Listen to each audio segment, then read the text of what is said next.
Welcome to Start Now, a conversational podcast which discusses topical issues designed to get people to think about the challenges occurring in the world around us and how each of us can be a part of positive, transformative change. Start Now is meant to be informative and engaging while encouraging and motivating people to start where they are and with the resources they have to make a difference in their communities and in the worlds around them. Let's start now. All right, welcome everybody. We are so excited that you have joined us for our very first episode of the brand new year. Happy 2021.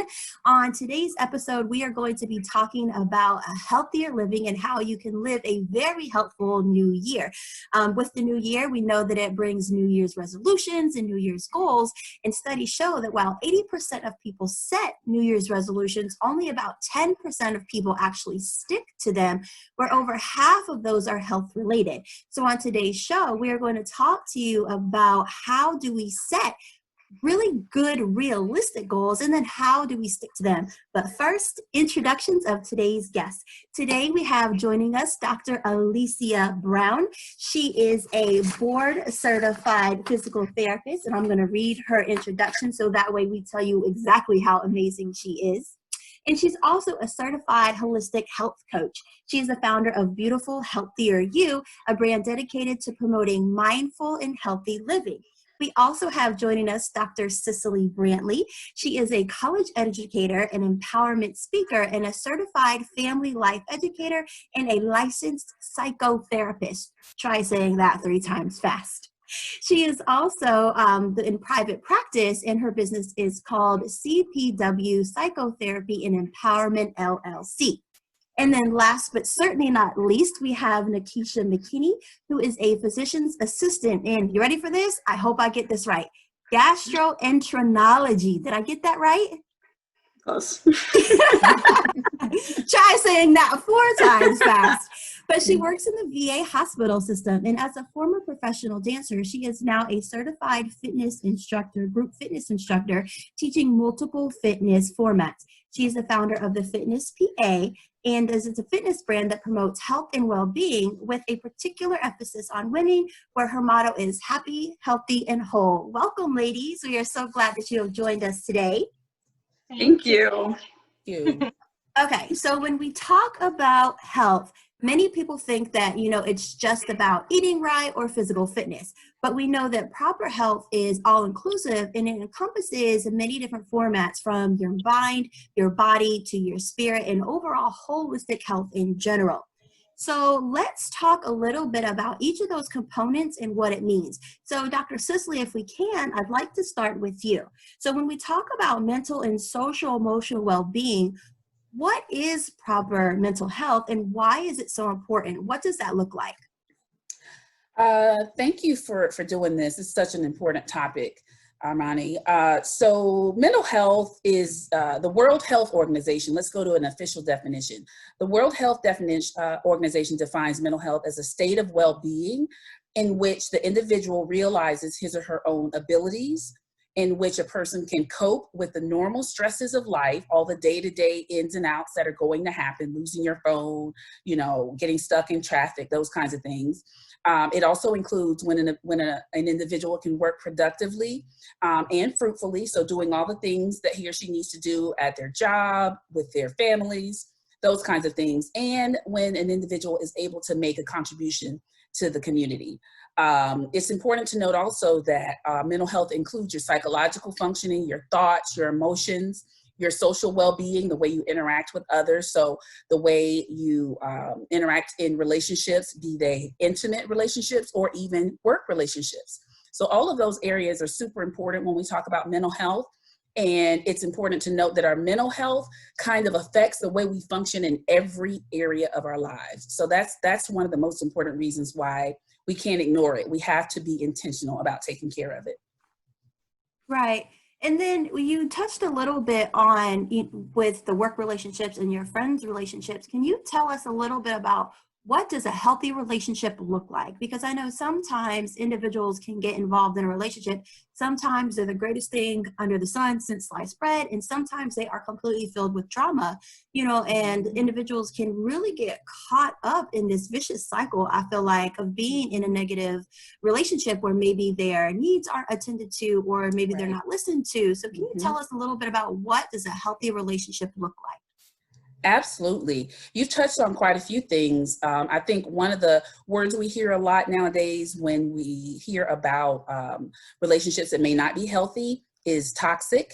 So toxicity is a thing. It is real, and it happens, unfortunately, or it appears, I should say, in a lot of relationships. And so you don't want that, obviously, in a healthy relationship. You don't want to be manipulated. You don't want to feel disrespected. You don't want to feel like the person with whom you're interacting is treating you inferior, like you're inferior to them, like your thoughts and feelings don't matter. In a healthy relationship, you feel heard. That's one of the most important pieces. You feel heard, and you know that your worth is being honored and respected. In a healthy relationship, there are boundaries. And when you establish boundaries, it doesn't mean that you're putting up a wall to shut people out. It means that there are limits.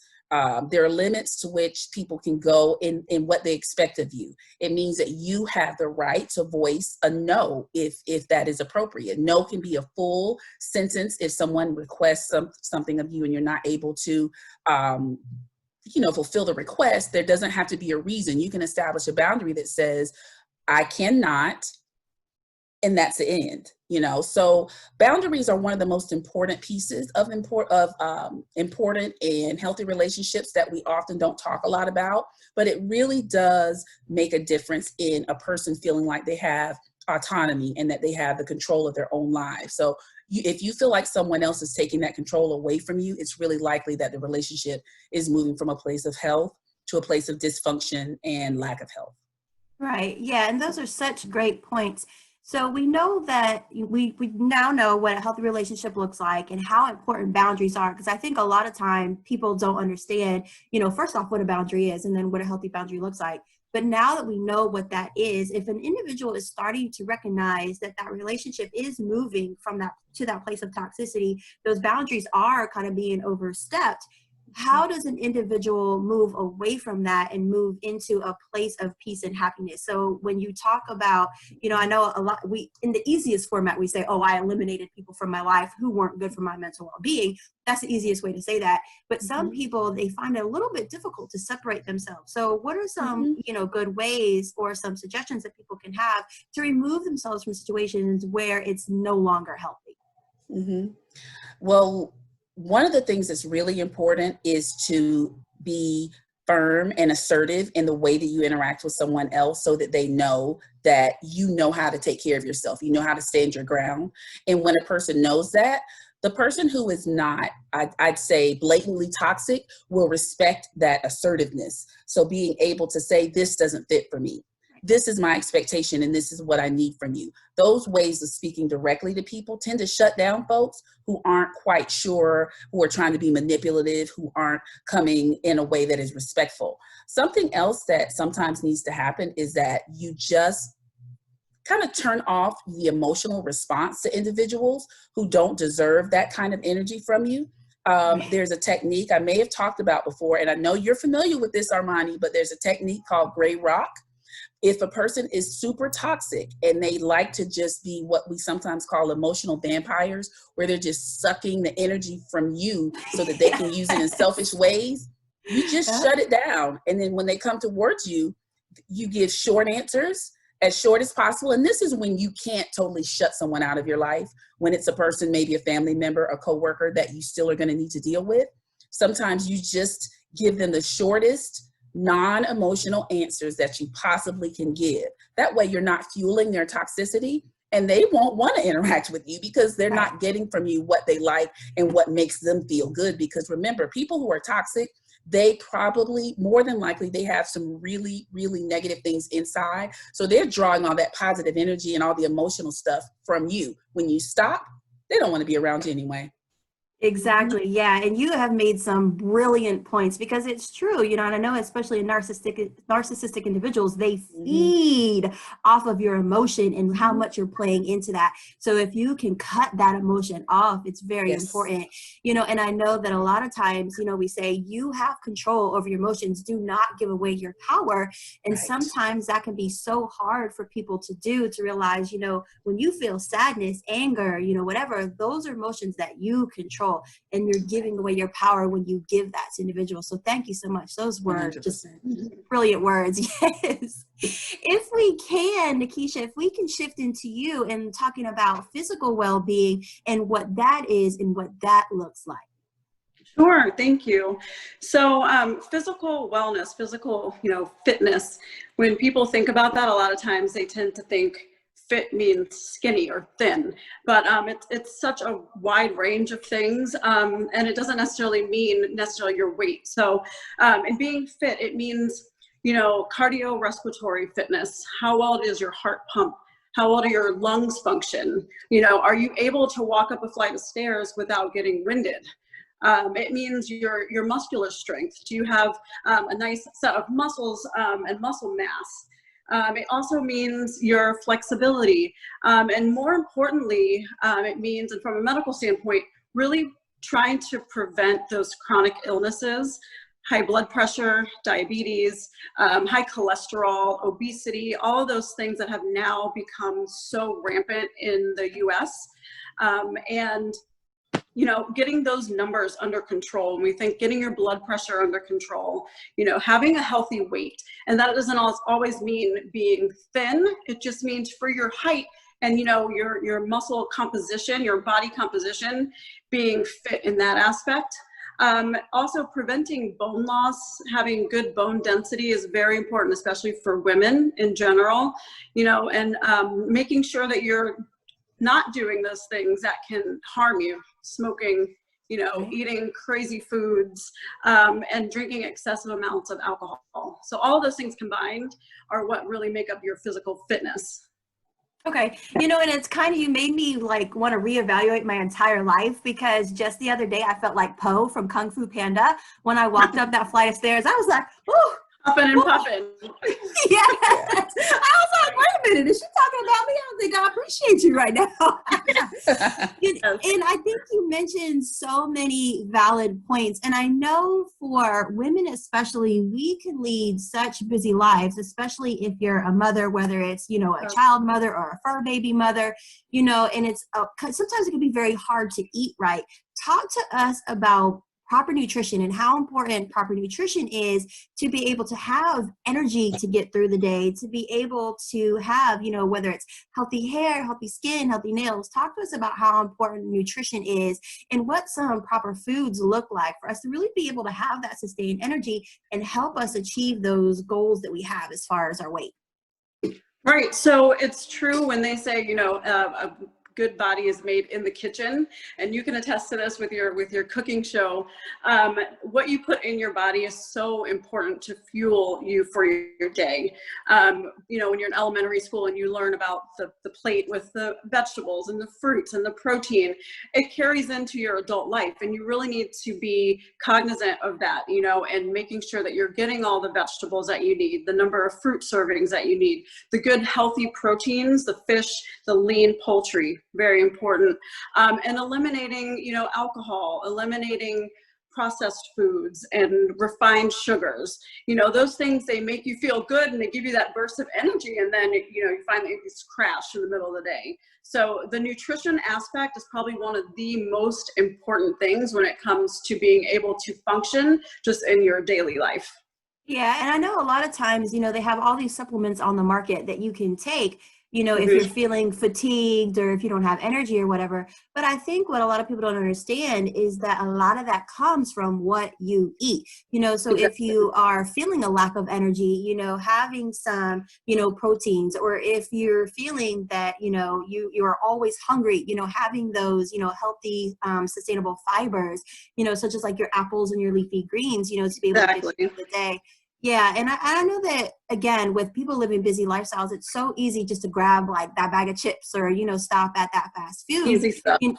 Exactly. But, again, those are the things that when you were mentioning earlier, lead to the high blood pressure, the high cholesterol. So, yeah, and I think that's important. And what about proper sleep? I know that's something I struggle with because I'm always up Yes. late at night working on something, and then I always have to get up early the next day. Talk to us about sleep, how that ties into the fitness, the nutrition. How does all of that intertwine together? So funny enough, when I first got out of PA school, I did work in the sleep lab. And so I learned lots, like probably more than anybody wants to know about sleep. But what's I want to know because I struggle with it. one thing that really stuck with me though, and I've continued to do this, it's good sleep hygiene. So you hear, don't watch TV right before bed. Don't keep the TV on when you go to bed, which is harder said than done for a lot of people. But also keeping a good sleep schedule is important. So setting a bedtime and a wake up time and being consistent with that, like even throughout the weekend, is very important. I mean, people make fun of me now. I set my alarm on the weekend for the same time that I would get up on a normal day. I might not get out of bed right then, but it's training your body, and you realize how many hours of sleep that you really need to function. And that differs from person to person. So they say recommended 7 to 9 hours for an adult of sleep per day. You might need more, you might not, but really making sure that you do those things to get proper sleep and that complete rest wake cycle throughout the night that keeps you going during the day. And it's always so interesting because one day one day I'm going to be like these famous people who get up at 4 a.m. and then they work out, and they go through their day. They, maybe do some investment, maybe do some trading, and then they're in bed by like 10. I'm like, yeah, no, I don't think I'm ever going to get there. Like eating dinner at like 5 o'clock. But you're right. It is so important. And I feel like I'm probably the biggest, person. I probably my own worst enemy because I love green tea. So you can always see me drinking hot green tea throughout the day. But then I was like, Rebecca, you probably need to switch to decaffeinated at some point in the evening, because Yes. you have that caffeine going through you and keeping you up as well. So, yeah. And so it's so important when you talk about the physical component to look at all three of those aspects. Now we are going to shift to Dr. Alicia because she's going to tell us how we can bring all three of these pieces together. So, Dr. Alicia, what is holistic health? What do we need to do to have an overall healthy lifestyle? What is that? What does that look like? Okay, so when you talk about holistic health, you want to think about your health in all of the components.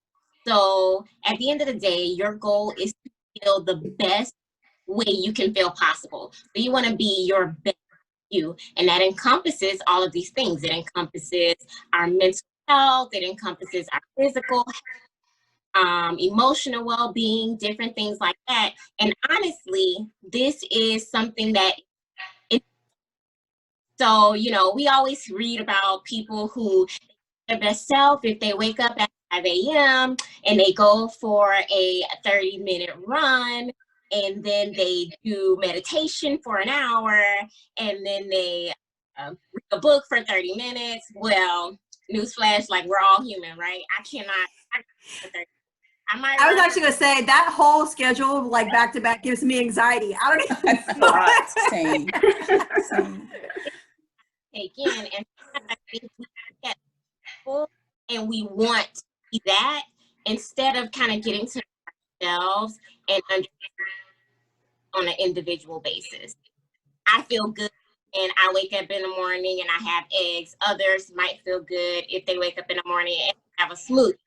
So it's all, we just have to know that all of this and come together, it's very, what they call it. So it's just individually getting to know yourself, understanding what feels for you, trying new things, because maybe you don't know everything that makes you feel good.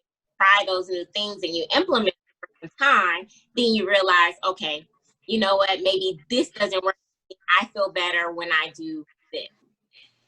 Kind of having that self-awareness, I would say, to know visually what works for you and what works best for you. That's a healthy, holistic lifestyle, all aspects. Yeah, and that's great too. When we look at setting healthy goals, why are setting goals important anyway? Because some people, you know, they do set those New Year's goals. Some people just be like, you know what, I'm just going to go through 2021 and see what happens. So what is it, like, what's the difference? Why should we set healthy goals? How does that help impact our life and the way we live?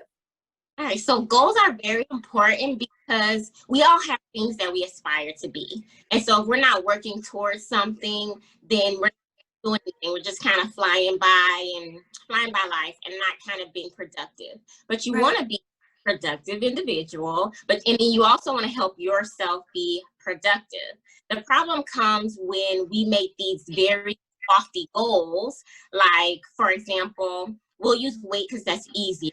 If I say I want to lose 50 pounds, maybe I shouldn't say such a big number. Maybe I will say, you know, I want to lose 2 pounds this week or 2 pounds within the next 2 weeks. So we have to, sometimes we make these very big, lofty goals and we don't know how to break them down. We don't know how to keep ourselves accountable or have an accountability partner. And then we don't know the steps that we need to implement in order to get to that big. Right. And so basically what you're saying is baby steps are important when you're looking at setting goals. Yes, because I can tell you right now that if I try to set that goal where you were just talking about, where I get up at 4, go for a 30-minute run, have like a 30-minute reading, I would no. By like day 2, I'll be like, look, I'm over this. Where's my covers? So yes. And from a person who has tried that, like I've tried to wake up at 5 o'clock, and it's not realistic for me. 6 o'clock is like my time, you know. Right. Yeah. And I think that's a very valid point. And you actually made a great segue for us, because Nikisha, I want to jump back to you. A lot of people talk about the physical fitness goals, and they talk about losing weight, and they talk about being healthier. Why are those goals so hard to keep? And can you give us suggestions on how to make them easier and more realistic to stick to? Sure. So in kind of piggybacking on what Dr. Alicia was saying, people tend to want to jump out of the gate with, I want to lose 50 pounds. And it's like, okay, but how long did it take you to put that on? You know, it's not just going to fall off of you. I think what's important for people to know is for their goals to be, you know, small and realistic as well, you know, and I find that it's very hard to keep a lot of those goals for weight loss in particular, and especially during this COVID time where people are, you know, they're home alone. A lot of people, they don't have anybody around them to motivate. It is incredibly hard to self-motivate for a lot of people. And so I think that what's an important thing to do in order to try to help keep those goals of weight loss in particular is to, one, find some type of activity that you really enjoy. You know, if your best friend is a runner, but you don't like running, and she's like, let's get up and go run, you're gonna make every excuse in the book, you know? So, you know, find an activity, and sometimes that takes doing a couple of different things, trying new things out, but find something that you truly like to do and start doing that. Find a group of people who have like-minded things, that are like-minded, and who will encourage you to do those things, and you do those things together. Also, just kind of talking about COVID also, now that a lot of people are still home, and a lot of people are still scared to go back to the gyms, there's a lot of Zoom classes. And I used to teach some Zoom classes, and it's an awesome way to find other women and other people who like to do the things that you like to do. They motivate you, and then you find a sense of community, and you guys want to come back and see each other the next time and say, how are you doing? How's everything with you? So I think finding people who are like-minded, and definitely finding something that you like to do will help you to keep those goals. Right. Yeah. And I agree with what you were saying about the gym, because we have a gym close to where I stay, you know, and I'll go there sometimes, but if there's somebody in there, I'll walk right out. I'm like, nope, I'm not risking it, you know, and then I realize that the whole day has gone by and I haven't even gone back, you know, so it can be very difficult. Yeah. And you touched on, and Dr. Alicia touched on it too, accountability. If I can move to Dr. Cicely and have Dr. Alicia's thoughts on it too, how important is it to have a support system to reach your goals? Dr. Cicely, if we could start with you first, what does that support system look like, and why is it so important? Wow, it can be really important to have that support system, because when you may feel like, when you may question yourself and not be sure that you can follow through on the things that you've set out to do, having those people who already care about you, who you can trust to say, nope, we got this, that we got this, just those 3 words can be so empowering. It can help you to get past that difficult block that may exist. It can also help you to, that when you know someone else is just counting on you, when you know that someone else's success may be tied to your own, it can be really motivating to say, I'm going to stick this out because this other person may, if I stop, maybe they will stop, or whatever they need can be tied to what it is that I'm needing. So that can be really important. It also can be helpful to go to your support system when you are feeling like, maybe I did set goals that are too lofty. Maybe this is something that I need to, recreate new goals. Can you help me with that? So having people that you really trust, that know you, that are going to, have similar goals in mind for themselves, can be the thing that makes a difference between success or lack of success. Okay. And some thoughts from you, Dr. Alicia. What do you think a good support system looks like? So then, piggybacking after Dr. Cicely, definitely partnerships. When you think about an accountability partner, sometimes you might not feel like doing something, but if you have someone saying, hey, let's do it, they're motivated, they're ready, they're going to encourage you, it sets you up for success. It sets you up to understand that, okay, I didn't feel like it, but thank you that this person is encouraging me, that I'm ready to do it. And vice versa.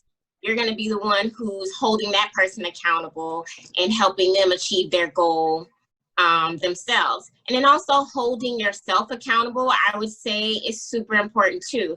Sometimes we have to keep our goals in front of us. So, for example, the simplest thing, putting a sticky note on the mirror, like, this is my goal, face in the morning, you're brushing up, like, this is what I'm supposed to be working towards this month or this week or this year. Holding yourself accountable when it comes to that, I think, is a good thing. Setting up a reward system. If I achieve said goal, this is what I want to do for myself. So what you're saying then is, if I set a goal to run for 30 minutes, I can reward myself with that new Michael Kors bag I've been looking at? Well, we got to say how we do things. We have to, other things too. But yeah, definitely, like, reward yourself. I'm all for that. That I keep myself motivated. I will have to say that my weakness is chips. Okay, and if I eat healthy on Saturday, I'm eating some chips. That's what I'm doing. That's your cheat day. Okay, Saturday, no calories, don't count. Saturday's a holiday, okay? Right. That's awesome. Okay.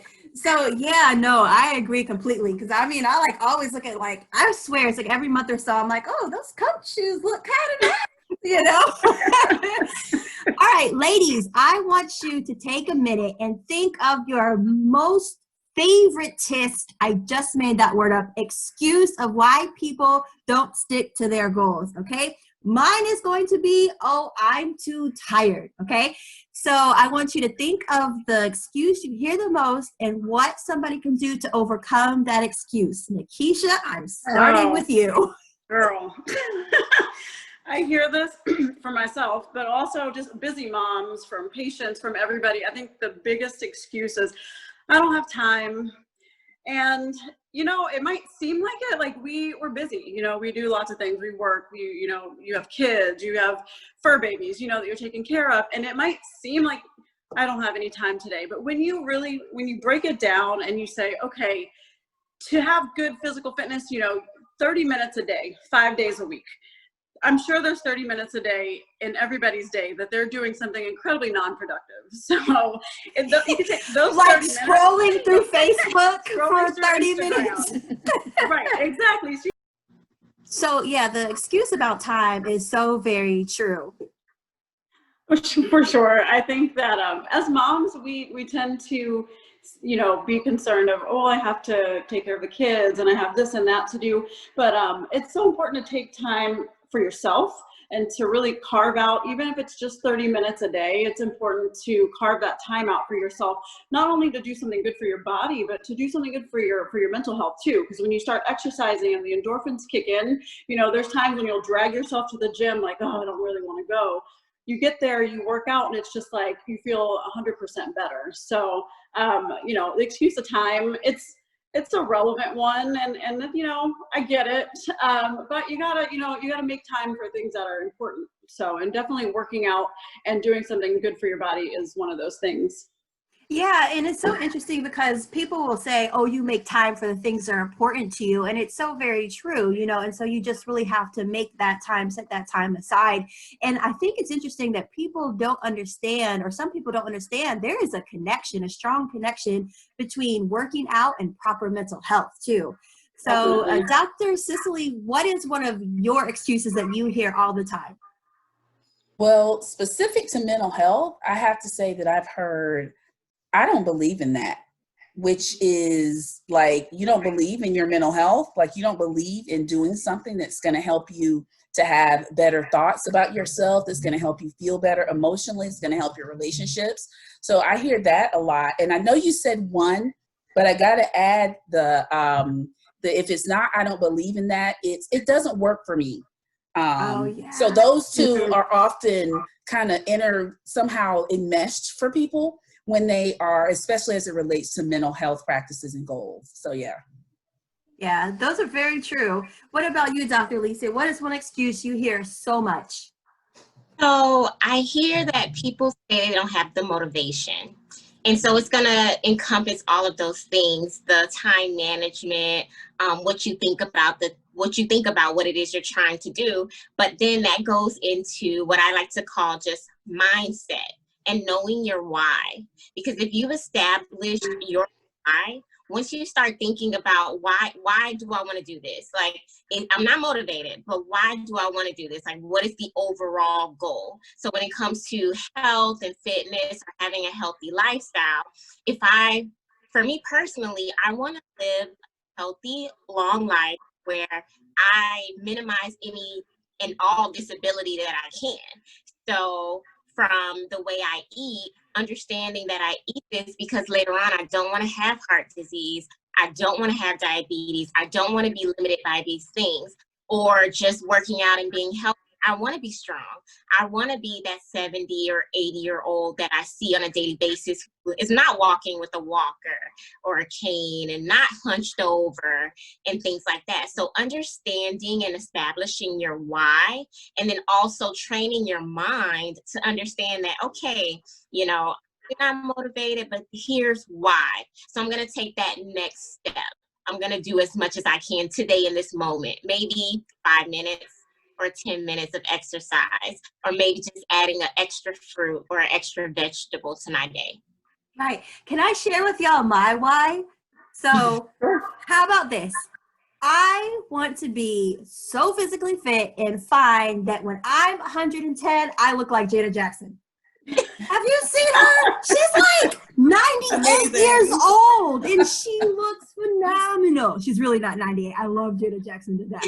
But do you understand what I'm saying? It's like you can tell those individuals that really care about their physical activity, what goes in their body, what goes on their skin, because even that's important, you know. And so I think the excuses that you all shared are some that we all at some point in our life have said to ourselves, I'm too tired, I don't have time, you know, no motivation, or I don't believe in that, you know. And so thank you so much for sharing those with us and, you know, telling us how people can overcome them.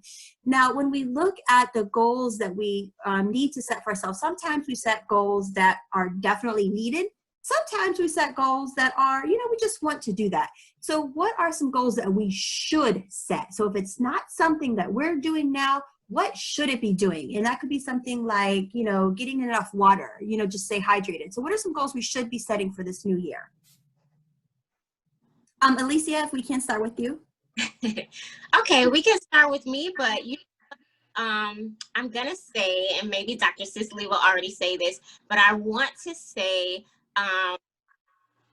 exploring and understanding the importance of our mental health moving forward. I think that we came out of such a tough year that the whole mindset thing is really important in order to help us move forward in the goals that we do set for next. So I'm going to say that, and I'm sorry, Dr. Cicely, if I took you. You're good. Now You're we're going to good. throw her on the spot and make her come up with something else. No, you should I steal love Nikisha's. I won't do that to you, Nikisha. What I will do is kind of piggyback off of what Dr. Alicia said, because I agree that being more aware of that mental health is important. So to I guess take it a step further, I'd say being mindful. So mindfulness is a word that I think lots of people have heard. It gets thrown around, and we often associate it with meditation, and it should be associated with meditation. However, mindfulness really is just being in the moment. So I think it's so important to kind of stop what we probably all this year have been, or in 2020, we've all been caught up with what's going to happen next. When is this going to be over? When can I do this thing? You know what I mean? Like all of this. Yes, we should all have goals. We just talked about it, and we should think about our future, but we should also be intentional about having moments where we simply sit and take in the moment that we're in, where we sit and feel ourselves breathe and listen to the breeze outside. If you happen to, have a window open or be outside, where you take in the sensations, all of the sensations that you're experiencing in the moment. That in and of itself can be relaxing. It's healthy. It can help you to significantly decrease your anxiety.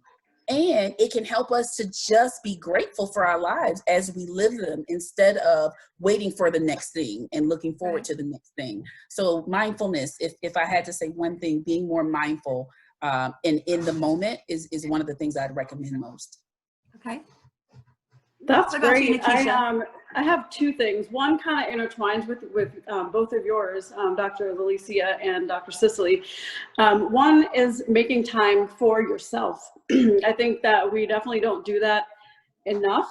And I keep saying as women, as moms, but it's so true. We don't take that time, even if it's 5 minutes out of your day, to, stop and smell the roses, to sit and to just be grateful, to exercise, to try new things. I think that going forward this year, especially, it's important to really carve out that time for yourself. And then also just kind of from a medical standpoint, I think that what I like to say, improving your numbers. So, your blood pressure, your cholesterol, your weight, if it's not a healthy weight, and really like trying to get off of medications is, I think, a huge goal for a lot of people. Many people didn't really go to the doctor during COVID, and they kind of let their health slip. And they're on lots of medications. And if you can just take time to exercise, to eat right, you can get off of some of those medications. I think that's a huge goal that should be implemented by a lot of people going forward this year. Yeah, and all of those are incredible suggestions that people definitely should set for themselves. I know that a lot of times people don't really realize the connection to the foods that they eat in their overall health and how you can get off some of your medications. Granted, some medications are necessary, but some of them are really just dependent on what you eat. And if you eat healthy, then you can remove yourself from them. And then in turn, it will actually take away a lot of the side effects that you may be experiencing from those medications. And so it's interesting to see just how your overall health can improve significantly from, being able to get off some of the medications. I feel like it's kind of like how when the whole world went into shutdown and quarantine, how the environment itself started healing. I feel like your body is like that as well. When you start eating properly, you start exercising, how your body will start healing itself. And if I could, I actually want to add something to one thing that people should start doing in the new year too, is not comparing yourself to others. I just made the joke a few minutes ago about Janet Jackson. And again, it is just a joke, but it's something that I feel is so important, that when you're setting your goals, making sure that you're setting them for you and you're not setting them for the person next to you or your friend down the street who has like all these great things. You're like, oh, I want to be like that person, so let me set their goals like them. So it's important to be able to set goals that are realistic and relevant to you. So if I can recap just a little bit, some of the things that you all mentioned as far as individuals and what they should be doing for this coming year when when you look at setting goals is having an accountability partner, setting realistic goals for yourself, being mindful and living in the moment, and then making time for yourself. Does that pretty much, sum up what you all were saying as far as setting those goals for the new year? Definitely. Okay, great. If I can just real quick, somebody who maybe they were doing really well with their goals, they were making progress, but then maybe they started to fall off, or maybe somebody who was working toward their goals or who wasn't seeing progress, if they felt kind of defeated, what advice or suggestions do you have for an individual who, maybe feel like they're not getting anywhere? Maybe they're feeling a little bit defeated with their goals. What are some suggestions that you all can provide to really kind of help get them back on that train and moving forward again? Nikisha, can we start with you? I think probably one of the biggest things is to make sure that they know that they're not alone. Everybody falls off the horse or off the wagon, and that you can get back up at any time. I think they say it takes 7 times to do something before it becomes a habit. And so, if you fall off one time, you get back up, try it again. You fall off, you can always start over. Don't feel defeated. And again, like we were saying earlier, when you have that accountability partner, that other person can help lift you up in those times. And, you do that for your accountability partner too. Wonderful. Mhm. Dr. Cicely, what advice do you have for somebody who may have feel a little bit defeated? I love what Nikisha just mentioned. I'd also add that I think one of the things I say a lot to my clients is show yourself some grace, and I think that we should all do that. Listen, none of us are perfect. None of us, all of us have experienced mess ups, mistakes, failures, we fall off the wagon, whatever the wagon may be, and so we can just let ourselves know that it's okay.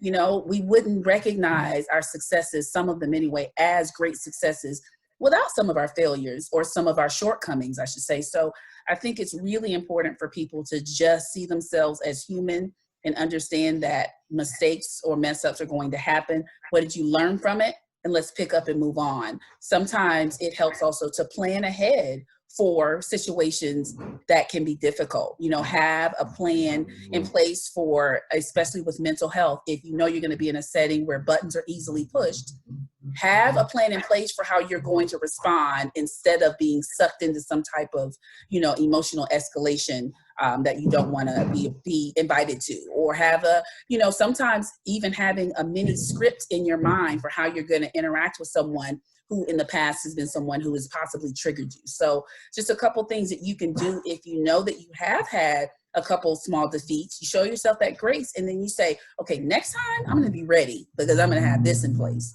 and that can help. And I can attest to having a script in place. I can't tell you how many times I have created my own script. I should be a writer by now. Scripts that I have in mind. I'm like, okay, if I have to deal with this person again, here's how, we'll do it. Because you do, for your own mental health and well-being and your sanity, you do have to have, certain, methods or mechanisms in place when you interact with individuals. So I definitely agree. Dr. Alicia, what do you think? What the ladies already said is great. I would say just, reestablish your why, and then, like Dr. Cicely said, have a plan, and just try to move forward. Give yourself some grace. I tell a lot of my clients that the same, Dr. Cicely, just kind of give yourself and your body some grace, and with time, things will get better as long as you keep going. So keep going. You messed up today, but tomorrow's a new day. You messed up this hour, but next hour, out. Yes. Just give some grace and keep going. Yes, perseverance and resilience are so incredibly important. So thank you so much for sharing that. Ladies, you have shared so much wisdom with us today and with our listeners. Do you all have a quick final thought or maybe some party words of inspiration that you want to leave with our audience? Dr. Alicia? I would say to our audience that goals they're just habits that we are now trying to implement into our lives. So, habits are hard to form, but if we keep You know, this is a journey. It's not necessarily a destination. A healthy lifestyle, healthy mental health is not a destination. We just don't arrive, and it's not going to be perfect. There are going to be ups and downs. There are going to be hills and valleys, but enjoy the journey and just keep going. Yes, very good. Dr. Cicely, what about you? Any final thoughts? You know, I think sometimes, especially as it relates to mental health, you know, as I mentioned earlier, some people are hesitant about diving into, you know, that particular area. But there are so many things we can do that are simple that can improve or at least begin to make us more mindful of our mental health. Laugh more. Make it a goal to just laugh every day. Have something you do that is going to crack your sides. Why? Because laughter is like medicine. I know some of us may be familiar with that quote, but it really does get positive endorphins pumping. And a lot of times you can be upset about something, have a really good laugh, and afterwards be like, why was I even letting that bother me to begin with? So if I could give one really simple goal that we can all set for ourselves, it is that in 2021, laugh more, not at the expense of others, right? But, you know, good, healthy laughter. Yes.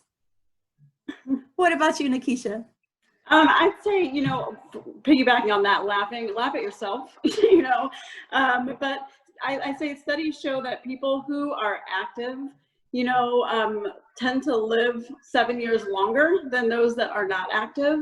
So if you want to look like Janet Jackson, you know, keep active.